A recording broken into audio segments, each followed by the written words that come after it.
Hello. What kind of upbringing did Benjamin Franklin have in the early 18th century? Who were his parents? What was his heritage? And what role, if any, did religion play in shaping Franklin to become the founder we know him as today? These are the questions being explored in this second episode of the Finding a Founder podcast, and I'm your host, Henry Wilkinson.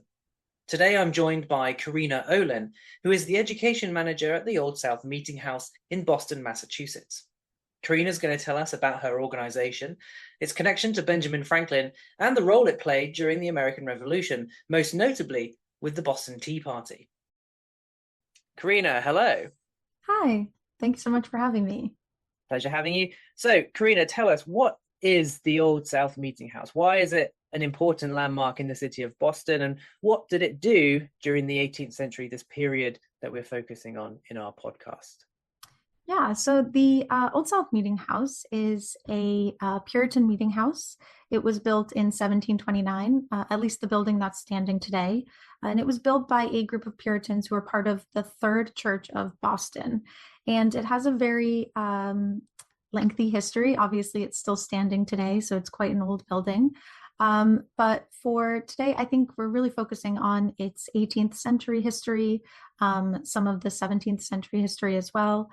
Though the building itself is really important in Boston, not just as a site that's relevant to the American Revolution, but also because of what it stands for. It's a place where people have gathered to make their voices heard throughout history. During the American Revolution, during times of censorship in Boston, during protests, political uprisings, it's been a place for people to come together. So, as well as serving primarily a religious function, it also has a civic function as well, in terms of being literally a meeting place for the city. But it predates 1729, is that correct? Yes, so the congregation itself was born from the group of Puritans from the Third Church.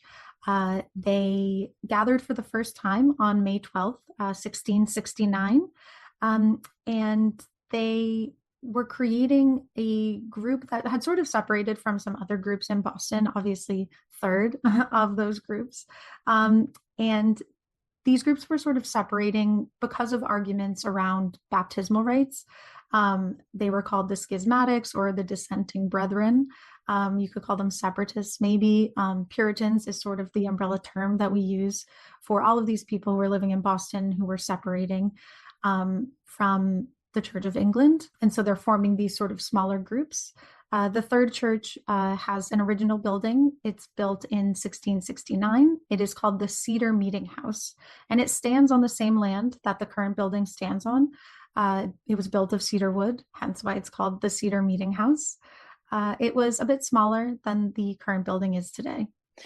So the Old South Meeting House, am I right in saying that it was the largest meeting house of its kind in Boston at the time?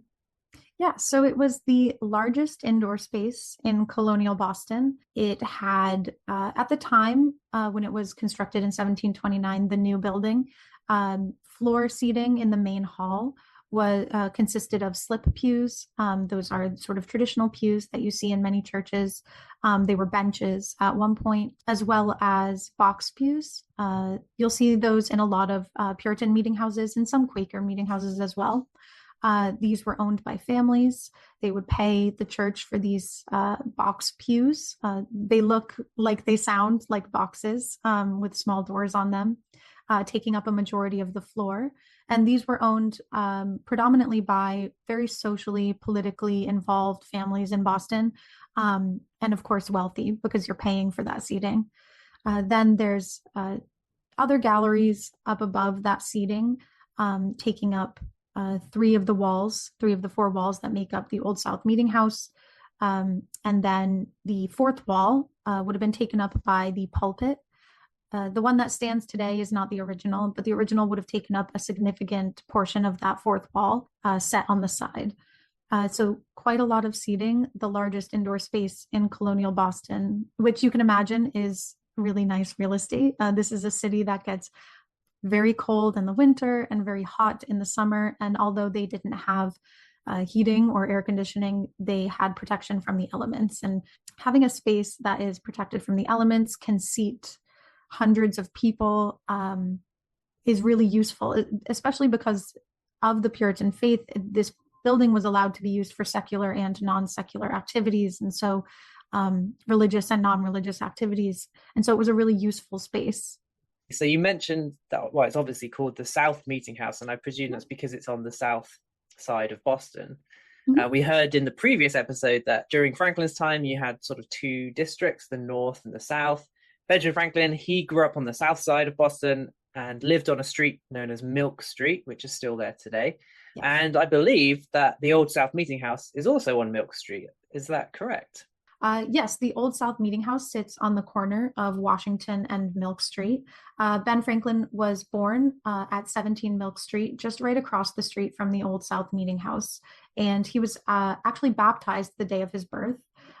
It said he was born at 17 Milk Street, and then his father brought him over to the Old South Meeting House to be baptized on his birthday in January, just within a few hours of being born, so the day of his birth. Quite handy having a church, or rather a religious building, at the end of your street so that you can be baptized on the day of your birth. Is there anything on Milk Street to mark out where 17 Milk Street would have been, where Franklin's childhood home was once to be found? Yeah, so they lived in that Milk Street home for a few years before moving to another home in Boston.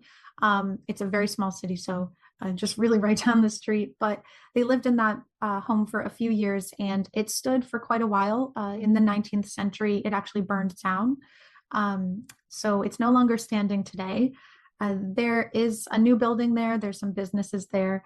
And the facade of the building that stands in that space currently does have a bust of Franklin. It also has inscribed on the side of the building, birthplace of Franklin. And that's really all there is today to show folks where that home was. Well, we're not too upset about that over here in London, because Benjamin Franklin House is, of course, the only house remaining that you can actually still go into. So we're pleased that some of his other properties are now just busts on the side of walls. But as well as his birthplace being on Milk Street, am I right in thinking that there is a burial ground nearby that has the graves of his mother and father? Yes, so just about a 5-minute walk from the Old South Meeting House is the Granary Burying Ground, and there's quite a few famous people buried there from the Revolutionary period in Boston. There's John Hancock. There are the victims from the Boston Massacre. There are quite a few Boston Tea Party participants buried there. And Abiah and Josiah Franklin are also buried there. And Ben Franklin actually paid for and organized their headstone that is there. So within walking distance, you've got his birthplace, where he was baptized, and also the burial ground where his parents lay. We're going to talk a bit about his parents whilst we're on that topic. Josiah Franklin, Benjamin Franklin's father, he was actually British, born in a town called Ecton in Northamptonshire. What do we know about his life, and what did he do when he eventually moves to Boston? I believe he was married twice. His first wife, he had 7 children. His second wife, he had 10 children. Franklin, he was the 15th son, or rather the 15th child, the 10th son, and the youngest son. So he would have been born out of that second marriage with Abiah, who we'll talk about in a moment. But for now, what can you tell us about Josiah Franklin? Yeah, so something interesting about their lineage, at least, is that Ben Franklin, I believe, is the youngest son of the youngest son. So going back quite a ways. But Josiah Franklin, coming from England, he was a silk dyer in England. The puritanical laws in Boston prevented people from wearing lots of silks. So he was in need of a different line of work when he came to Boston. And so he settled eventually on soap making and candle making as his new trade. It's a tallow chandler because they're made from tallow. And one of their children actually did take over the business later. It was important, especially with having so many children, to make sure there was a variety of professions happening. And so a part of Josiah's role as a father to all of his children was making sure that his sons were lined up in a variety of different professions where they would be successful, and that his daughters were lined up to marry men who were able to provide for them and also represented a variety of professions. And so Ben Franklin did not take over the candle making business, but he was sort of set up to join the church. His father had hopes that he would join the church. His schooling did become too expensive at one point, which is how he ended up becoming an apprentice in a print shop with his brother. But Josiah Franklin, of course, had a lot of pressure on him with so many children. But the way that Ben Franklin describes him and his mother is with a lot of fondness. He talks about their frugality, their commitment to community, their commitment to their faith. They wanted to do good, which was something that was very important to Ben Franklin. Josiah was really involved in the church, in the South Meeting House, of course, living across the street. That makes sense. But he was a deeply religious man. He was involved in the religious community in Boston, even outside of the services that were held weekly. He would host people at his home on Milk Street for evening prayer. He was a talented musician, they say. He could play the violin and he could sing. And so during these evening prayers, he would play music for people, which is really interesting just because of the way that Puritans address music, really. You know, we hear about Puritans, they don't dance, they don't sing, they don't wear silks, but the people in the church did like to sing. It was just that they were prevented from singing in quite a lot of instances. The one time they were allowed to sing was during prayer. And so psalms were really the only kind of music they were allowed to entertain. And so during these prayer sessions, he would play the violin and he would sing with folks. He actually sort of ran a campaign for the church cantor, which is the person who's running the music during the services. After Samuel Sewall, who was the cantor, stepped down, his position was open. Josiah almost took over, but he was not chosen for the position because he was still considered a working class person in Boston, which, you know, really contrasts with someone like Samuel Sewall. This position in the church was very highly regarded, sought after position. It would go to somebody with a lot of political and economic standing in Boston. And so while Josiah was deeply respected, they didn't end up choosing him. The thing about that, though, is that it really says a lot about him and his faith and his commitment to the church that they even considered him for the position, because a working class person like Josiah would not normally be considered for the cantor position in the church. So it sounds like Josiah Franklin, he was a well-to-do working class individual with a large family, who thought about how his children would grow up and what they would do when they became adults. He was married twice. His second wife is Abiah. So we've got Josiah the father, Abiah the mother, and she comes from a place called Nantucket. And I was wondering, for those who aren't too familiar with Massachusetts or the East Coast, I was wondering if you could tell us a bit about what is or where is Nantucket and what kind of place did Abiah come from? So Nantucket is a small island off the coast of Massachusetts. It was originally settled by the Wampanoag people, the indigenous people to Massachusetts, who still continue to live there today. But in the early 17th century is when the English settlers began to arrive to Nantucket. They were drawn in by its wildlife. It has very fertile soil. And the first settler to the land was a man named Thomas Macy, and he settled there in 1659. And after he settled, people started arriving more quickly. They quickly settled on the land, began adapting to that land, and Nantucket transformed rather quickly. It had a large farming community, a really significant and thriving maritime community. Over the years, as European settlers begin to come to Nantucket, they really start this maritime community off. It becomes sort of the center for whaling in Massachusetts. It's where fishermen are leaving from Nantucket, whalers are leaving from Nantucket to gather spermaceti, to gather oil. for lamps, ambergris for perfume. So this is really sort of the whaling capital of Massachusetts. Into the 18th century, it becomes the whaling capital of the world.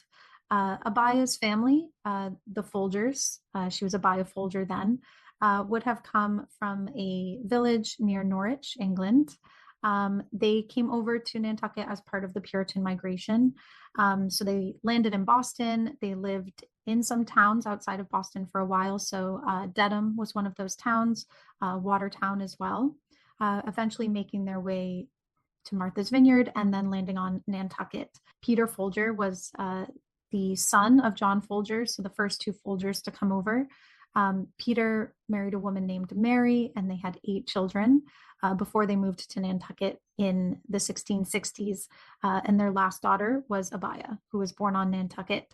And she eventually marries Josiah Franklin and settles in Boston.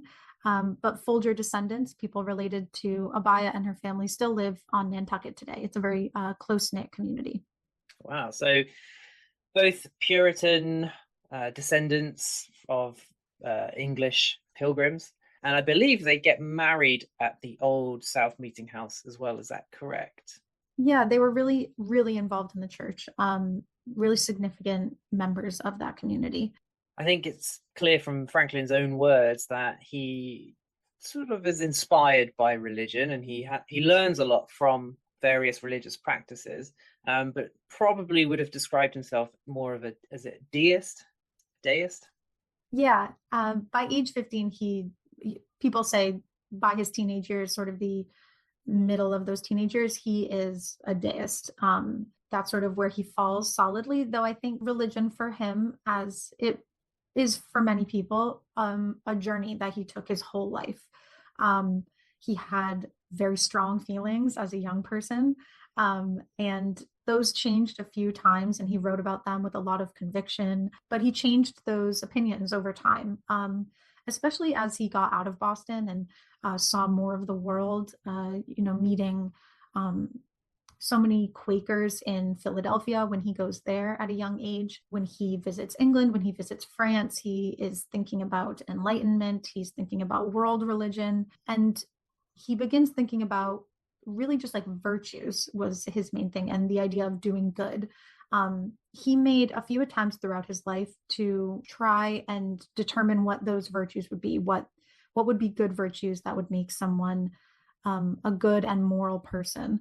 But really, he comes to this idea that these virtues, and he creates a list, are what makes what's really like the essence of true religion and a true relationship with God, are these virtues. And his virtues are temperance, silence, order, resolution, frugality, industry, sincerity, justice, moderation, cleanliness, tranquility, chastity, and humility.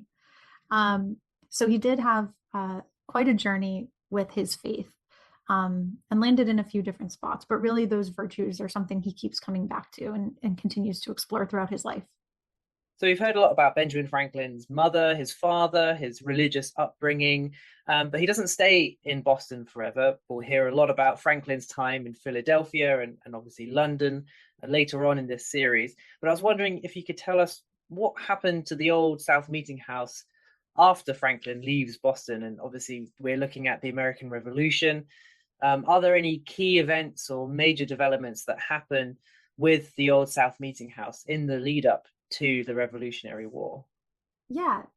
So the Old South Meeting House, again, is a place where people are gathering to make their voices heard. And so it became the place where these really large protests and debates started happening in the lead up to the American Revolution. After the Boston Massacre in 1770, they began commemorating that day, March 5th, 1770, at the Old South Meeting House, doing speeches, talking about the victims, talking about the British government, the occupation of the city. So it became one of the places where people were airing their grievances and making decisions about laws that were going to be passed in their town. So you talked about the Boston Massacre, and that's something that we discussed at length in the previous episode with the old State House. But there is another major moment in the build up to the American Revolution, the Boston Tea Party, that takes place around the similar time and is also tied to the old South Meeting House. So I was wondering, firstly, if you could briefly summarize what is the Boston Tea Party and how is the old South Meeting House linked to it? Yes. So the Boston Tea Party is probably the most famous of all of the meetings to happen at the South Meeting House. It's one of the big moments in the American Revolution that happens here in Boston. Of course, Boston has all of these big moments that are tied to protests and violence, which is just interesting for the city, given its Puritan roots. But the Tea Party started at the South Meeting House. This was the culmination of many meetings that took place at Faneuil Hall and across the city, and culminated in this meeting that took place at the South Meeting House on the evening of December 16th, 1773. The meeting was to debate and decide what to do with tea that was sitting in Boston Harbor aboard three ships, the Dartmouth, the Beaver, and the Eleanor. These three ships had thousands of pounds of East India Company tea on them, and they needed to be unloaded by the evening of December 16th, or a tax would have to be paid on them. And the protest was against the tax, against the Tea Act. The reason why people in Massachusetts and Boston especially were so upset goes back to the way that their government was formed. Mass Bay Colony was formed with a business charter that gave them more rights and freedoms over their own laws and policies than some other colonies did. And so for places like Massachusetts, they had essentially been governing themselves for quite a long time, despite the fact that they still considered themselves to be British citizens, still aligned with the British government. They also felt very strongly about making their own laws, in part because they've been doing it for so long. And then, of course, there's the argument of how far away Great Britain is. A British monarch had never even been over to Boston. And so people felt like they weren't being represented in Parliament. They weren't being represented by a government who didn't know what was going on here in Boston. And so you've got all of these things happening at once. And historically, that story has been boiled down to people are upset about taxes. But that's really not the case. People in Massachusetts had been paying taxes, for quite a while. They paid them for roads, for schools. It was the idea that they didn't have a say in how much they were paying, what was being taxed, where those taxes would go. That was upsetting. And the fact that they didn't feel like they had representation or equal representation in Parliament. So it's all of these things sort of coming together, and they met over, several meetings. They're discussing this tax on tea. And the final meeting happens at the Old South Meeting House on December 16th, where they have to decide if they're going to unload the tea. If it touches the shore, they would have to pay that tax on it, or if they will send the ships with the tea back to England. I think people preferred to have those ships sent back to England, but Thomas Hutchinson, the governor, says that the tea must be unloaded. And so upon hearing that news, 100 or so men in the audience at the Old South Meeting House stand up, march out the back door of that building over to a place called Griffin's Wharf, where they board those ships and dump over 92,000 pounds of East India Company tea into Boston Harbor. There are people even on the shorelines waiting in the water, pushing the tea back down into the water if it had floated to the top, just to make sure it couldn't be scooped up and resold. We call it today the Boston Tea Party, but the night that it happened, and for a long time after, it was the night we destroyed the tea, or the destruction of the tea. And I think the renaming of it definitely puts it in a different context, gives it a different feeling, makes it feel less serious, I think, than it was. But this is almost $2 million worth of property damage that was done on that evening. And what were the consequences of the Boston Tea Party? So obviously we have the massacre in 1770, and a few years later we have the Boston Tea Party in 1773. Things are getting to that boiling point. How did How did Benjamin Franklin, for one thing, respond to the Boston Tea Party? Yeah, it was a mixed reaction. The population of Boston at the time was majority moderate. So these are people in the middle. Um, and then, you have your patriots or your radicals at the time and your loyalists or conservatives. But a majority of people are moderates. And so the reaction to the Tea Party is sort of a mixed bag. Because there are people who disagree with the tax, but maybe felt that the methods of protest were too extreme. Some of those people were George Washington, which surprises some people, and Ben Franklin as well, was quite upset with Boston over the Tea Party, felt that the methods of protest were quite extreme. And the consequences for it were coming in 1774 with the Coercive Acts or the Intolerable Acts, which involved closing the port of Boston. This is a town that relies on trade. It's a maritime community. And so what a significant change to the city, as well as being occupied. So you have the Boston Tea Party in December 1773, and then the British government respond with the Coercive Acts, the Intolerable Acts in 1774. Am I right? Am I right in thinking that Benjamin Franklin either offered to pay the damages out of his own pocket for the Boston Tea Party, or encouraged people in Boston to pay the British back? Is that something he did? Yeah, so a part of the Coercive Acts was that the damages would need to be paid for. And it didn't matter who, but the damages needed to be paid for. And then the British government would reopen the port of Boston. And of course, people in Boston are thinking, if only a few hundred people participated in the Tea Party, and now we all have to pay for this. And so there was much debate about who was going to pay for this, how that money was going to come to fruition. And Ben Franklin did offer to pay for the damages to reopen the port. Which gives you a sense of how wealthy he was if he was offering to support such a huge fee. We've talked about the Boston Massacre, the Boston Tea Party. Obviously, those would add to what would culminate in this growing tension becoming a revolution and the outbreak of a Revolutionary War. What was going on at the Old South Meeting House during this period where Britain and America are at war with one another? So the city of Boston, or the town of Boston, had just been occupied by the British military after the Tea Party. This is when a lot of regular citizens, are leaving the city. And the Old South Meeting House during the occupation, we don't know a lot about. Same goes for the Old State House, because there was not a lot of people living in the city apart from the military. There's not a lot of records of what was happening. Some people left one or two family members behind, and that was really just to make sure that their property was safe. There were laws that prevented the British military from taking your private property, but of course, if there's nobody at home, there's not really anybody to stop them.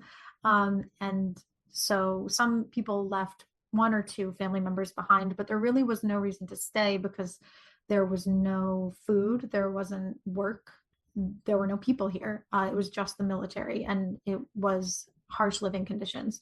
During that time, the Old South Meeting House was actually used by the Queen's Light Dragoons as a stable and riding school. So they actually tore out the original, the pews in the South Meeting House. They tore out the floorboards. They say they filled it with sand and gravel. They installed a bar up in one of the galleries for folks to watch and drink and smoke. And they rode horses around in there as practice. So that's what the building was being used for during the occupation. And once the city of Boston had been liberated on evacuation day in March, they say George Washington, who had come over to the city after liberating it, that he walked around to the top gallery and made a comment about how upset he was that the British military, who so venerated their own churches, would desecrate ours, because it's left in shambles after the occupation. being a home and riding school for horses, did quite a bit of damage to the building. And it took a few years to get back to a place where people were able to worship there again. But after that, the city is, the story of the American Revolution sort of shifts. We hear more from Philadelphia and from New York after Boston is liberated. But of course, it's continuing to impact people here, but that's really where the big portion of the story ends in Boston. So obviously we know how the American Revolution ends. We know that America gains its independence. That's one of the reasons why we're celebrating with this podcast.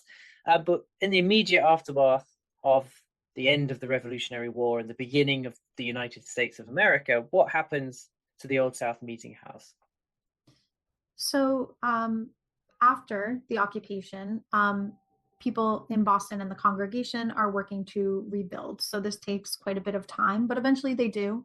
The congregation starts having their services again, and they actually continue to have services at the South Meeting House up until 1872 is when their last official service at the South Meeting House happens. And after 1872, what happens? How does the Old South Meeting House change? And eventually, I presume, become a space for people to visit as a historic site? The really significant sort of later history of the South Meeting House is in the story of it being saved. It is one of the first buildings to be saved for the purposes of cultural preservation in the United States. And I believe it's the first building to be saved because of its connection to an event and not a person. So its history related to the American Revolution and specifically the Boston Tea Party is one of the reasons that it is saved. And that's because it's great real estate. Like I said earlier, we are downtown Boston. The city is growing in the 19th century. People want that land. There's no congregation there anymore. It's not bringing in a lot of money, and the land would go for quite a price. And so they're trying to sell it. And there's talks of putting it on top of another building. There's talks of moving it somewhere else. But eventually the building is saved through the efforts of a lot of people in the Boston community. Specifically, Mary Hemingway, who was at one point the wealthiest woman in Boston, donates quite a bit of money to save the building. And they're holding balls, they're holding benefits. People in Boston are signing petitions. And eventually, the building is saved in 1876. That's when it's saved from demolition and sort of shifts into this cultural heritage site. It looked different for quite a while. Theatrical, I guess would be the word. It was a history of Boston, but it was a marketplace and it was exhibits and they were all over the place. But eventually that sort of moves into a more traditional museum with the forming of the Old South Association, which is the organization that stewards the building until the merger between the Old State House, which was the Bostonian Society, and the Old South Association in 2019. Is there anything that you can tell us about that is coming up? Any special events or projects that if people visit Boston in 2026, they can take part in or look forward to seeing in this particular celebratory year?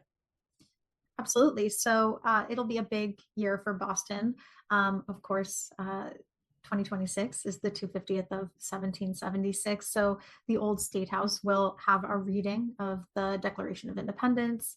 The Old South Meeting House, unfortunately, its big anniversary was in 2023, which was the 250th of 1773. So the Boston Tea Party. But fortunately, we do one every year. So you might have missed the 250th reenactment of the Boston Tea Party meeting. But if you come to Boston in December, you can expect to see a reenactment every December 16th.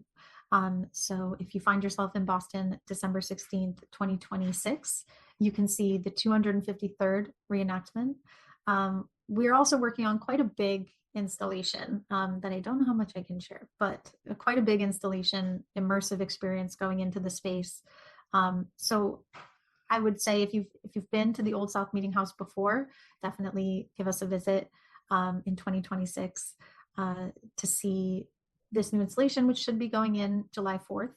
And that will really transform the space. So if you've ever been before, you'll see something new. And if you've never been, then we'd love to welcome you to the space to learn more about the story of the American Revolution and Boston's history in general.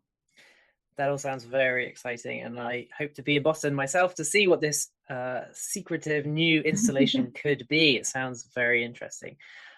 Carina, thank you very much for joining us today and talking all about the Old South Meeting House and obviously Franklin's heritage, his family, his religion, and the role that your site has played in America's history.